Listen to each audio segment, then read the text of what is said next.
diskarte ng mga estudyante sa pagbabudget ng kanilang baon at ayon sa eksperto, importante matutunan ng mga bata kung paano humawak ng pera at kung paano disiplinahin ang sarili sa paggastos. Balita ka din ni Cesar Apolinario.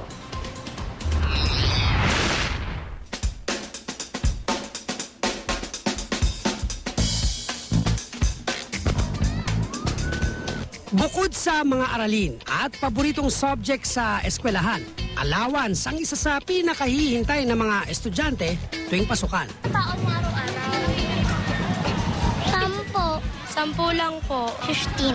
20 po. Hindi po ako pinapabaon ng pera. At sa pagtaas ng mga bilihin at pasahe sa pampublikong sasakyan, paano kaya pinagkakasya ng mga estudyante ang baon nila sa maghapon? Si J. Mark, 11 taong gulang at grade 7 sa isang public school ngayong pasukan, 120 pesos ang baon kada araw. 20 pesos ang gastos niya sa pamasahe. Sa natitira, 20 pesos lang ang nababawas para sa merienda tuwing recess. May baon kasi siyang packed lunch. O di may naitatago ka? Opo. Ang laki na naipon mo. Minsan po. Pero po yung naipon po, minsan nagagastos pa. So may ginagastos. Pagkain. Maganda rin kung yung magulang pupunta mismo dun sa kantin. Titignan mo, magkano ba yung ulam dito? Magkano ba yung kanin? Magkano ba inumin? Para may idea ka din. Tapos titignan mo, kaya mo ba yung isuporta yon? Pero kung si J. Mark sagana sa pagkain at sa perang pabaon sa kanya, ang 4th year high school student sa Batasan Hills National High School na si Dayrin, walang naiipon sa baong 100 pesos at minsay kinakapos pa.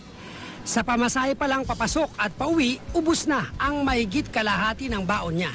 Dahil maghapon at walang baong pagkain, pinagkakasya niya ang kulang-kulang 50 pesos sa burger at iced tea.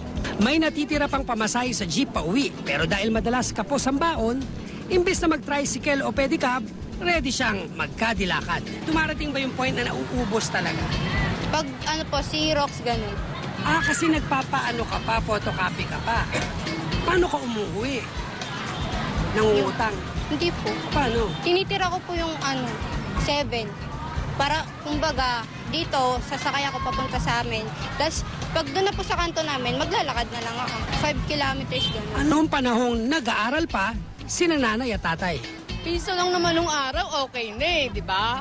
Ngayon kasi yung iba, pagarbuhan. Yung anak kong babae, pag di daw pira ang baon niya, ayaw niya pumasok. Wala, nag-aaral ko, wala kang baon. Sabi ng eksperto, pagdating sa pera, Importante na tayo matuto humawak ng pera at an early age. Discipline is really important both from the parents and the child.